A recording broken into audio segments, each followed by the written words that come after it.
अस्सलामुअलैकुम वरहमतुल्लाहि वबरकातुहू। मैं अमीर बाशा। आइए आज हम इल्म रियाज़ी के चंद बुनियादी मालूमात को हासिल करने की कोशिश करते हैं, जिसमें सबसे पहले आज हम जमा और तफरीक़ के मुताल्लक़ से मालूमात हासिल करने की कोशिश करते हैं। तो हमने देखा है बहुत सारे तलबा बड़ी जमातों को आने के बाद भी जमा और तफरीक़ के अलामतों की वजह से मुश्किलात का सामना करते हैं। मुकम्मल तौर पर मसाइल को हल करने के बावजूद भी अलामतों की गलती की वजह से गलत हल कर देते हैं। उसे जानने के लिए सबसे हमें अलामतों की ज़रब के मुताल्लक़ से जानना ज़रूरी है। अलामतों की ज़रब क्या है? अगर दोनों अलामतें जमा हों, अगर दोनों अलामतें जमा हो यानी मुशाबा हो, यानी एकसा हो, यानी सेम हो, तो उसका जवाब आता है जमा। अगर दोनों अलामतें मुनफी हो यानी दोनों अलामतें एकसा हो, तो भी उसके ज़रब आता है जमा। यहाँ पर ज़रा गौर करें, दोनों अलामतें जमा हो तो भी जमा होता है।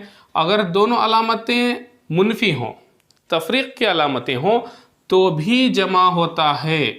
इन दोनों को हमें एकसा अलामतें या मुशाबा अलामतें भी कह सकते हैं। तो ये ठीक उसी तरीक़े से यहाँ पर एक अलामत जमा की है, एक अलामत तफरीक़ की है, तो दोनों अलामतें अलग अलग हुए, तो हम क्या कर सकते हैं? ज़रब करने के बाद ओ मुनफी होता है, यानी तफरीक़ की अलामत आती है।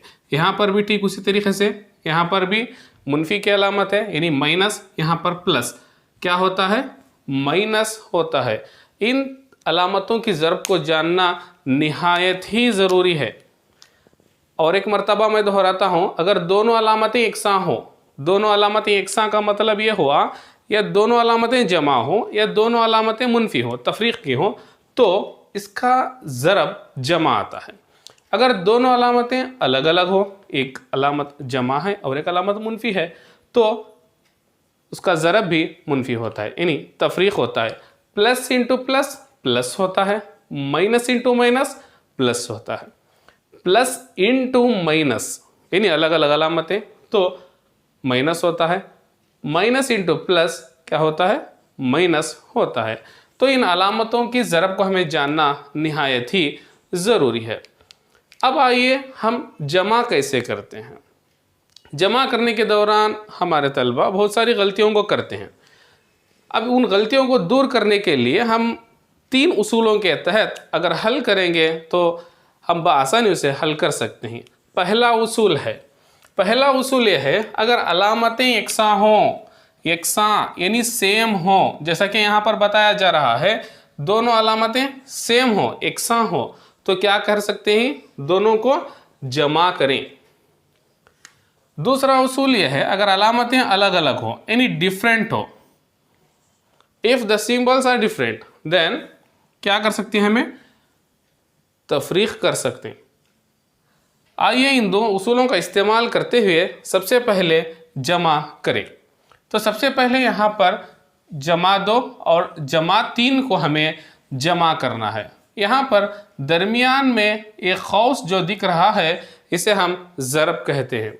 यहाँ पर सबसे पहले हल करने से पहले जमा 2, हमें अलामतों की ज़रब करनी है, जमा और जमा। यहाँ पर आप देख सकते हैं जमा और जमा दोनों अलामतें एकसा हैं, तो हमें अलामत आती है जमा, तो 3।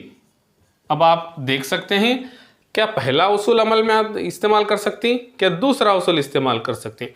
अगर हम अलामतें एकसा हो तो हम उसे जमा करें। यहाँ पर आप देख सकते हैं 2 की अलामत भी जमा है, 3 की अलामत भी जमा है, तो हम क्या कर सकते हैं? तो हम इन दोनों अदाद को जमाना है। 2 में 3 को जमा करने पर 5 हासिल हुआ। अब सवाल ये पैदा होता है कि हमें अलामत कौन सी लगाएं। बहुत सारे तलबा यहाँ पर गलती करते हैं, तो इसके लिए तीसरा उसूल है, दिए गए एदाद में, यहाँ पर फ़र्ज़ करो ए दिया गया, दिए गए एदाद में बड़ा अदद कौन सा है? 3 है, तो 3 की अलामत जो होती है जो जवाब जो आया है, जो आंसर हमें आया, उसकी अलामत भी वही होती है। यानी बड़े अदद की अलामत को यहाँ पर हम लगाएं। यहाँ पर 3 की अलामत जमा है, तो जवाब हुआ जमा 5। आइए दूसरी मिसाल को हल करने की कोशिश करते हैं। नफ़ी 2, यहाँ पर नफ़ी 2 हुआ, तो फिर यहाँ जमा ज़रब नफ़ी, एक अलामत जमा है तो और एक है मुनफी तफरीक है, तो दोनों को ज़रब करें। एक जमा है तो एक मुनफी है यानी तफरीक है, तो उसका अलामतों की ज़रब जब करते हैं तो हमें नफ़ी हासिल होता है। फिर अदद 4 है। अब आप देख सकते हैं इन दो उसूलों में कौन सा उसूल इस्तेमाल होता है। एक तरफ नफ़ी 2 है तो एक तरफ नफ़ी 4 है, तो दोनों की अलामतें एकसा हैं, तो हमें एदाद को जमाना है। 2 में 4 को जमाएं तो 6 आता है। तो अब तीसरे उसूल का इस्तेमाल करें, बड़े अदद की अलामत लगाएं। इन दोनों के अंदर बड़ा अदद 4 है, तो 4 की अलामत नफ़ी होने की वजह से, मुनफी होने की वजह से, तो इसकी अलामत मुनफी होती है, तो जवाब हुआ मुनफी 6। इसे हम -6 भी कह सकते हैं। अब तीसरी मिसाल को अब जब हम देखते हैं, जमा 2, एक तरफ जमा है एक तरफ नफ़ी है, खौस का मतलब ज़रब है, तो एक को जमा को नफ़ी को ज़रब करें तो क्या होता है, तो हमें अलामतों की ज़रब में नफ़ी हासिल होता है, यानी नफ़ी 6। एक तरफ जमा है एक तरफ नफ़ी है, तो कौन सा उसूल इस्तेमाल होता है। हाँ, तो दूसरा उसूल इस्तेमाल होता है। अगर अलामतें अलग हों, अलग अलग हों, तो हम तफरीक करें यानी एदाद को 6 में से 2 को तफरीक करें तो हमें हासिल हुआ 4। तो अलामत कौन सी लगानी है, फिर से तीसरे उसूल की तरफ आते हैं। बड़े अदद की अलामत को लगाएं। 2 और 6 में बड़ा है 6, तो इसकी अलामत मुनफी है, तो मुनफी 4 यानी -4 होता है। तो ठीक इसी तरीके से चौथी मिसाल, नफ़ी 2, दोनों तरफ अलामतें जमा ही, यानी जमा ज़रब जमा, तो जमा हुआ तो अदद है 4। अब दोनों अलामतें अलग अलग हैं, दो उसूलों में कौन सा उसूल इस्तेमाल होता है, तो दूसरा उसूल इस्तेमाल होता है। इसके तहत एक तरफ नफ़ी मुनफी है एक तरफ जमा है, तो 4 में से 2 को तफरीक करें तो हमें 2 हासिल हुआ। तो अलामत कौन सी लगाना है, फिर से तीसरे उसूल की तरफ, बड़े अदद की अलामत को लगाएं। बड़ा अदद 4 है तो 4 की अलामत जमा हुई।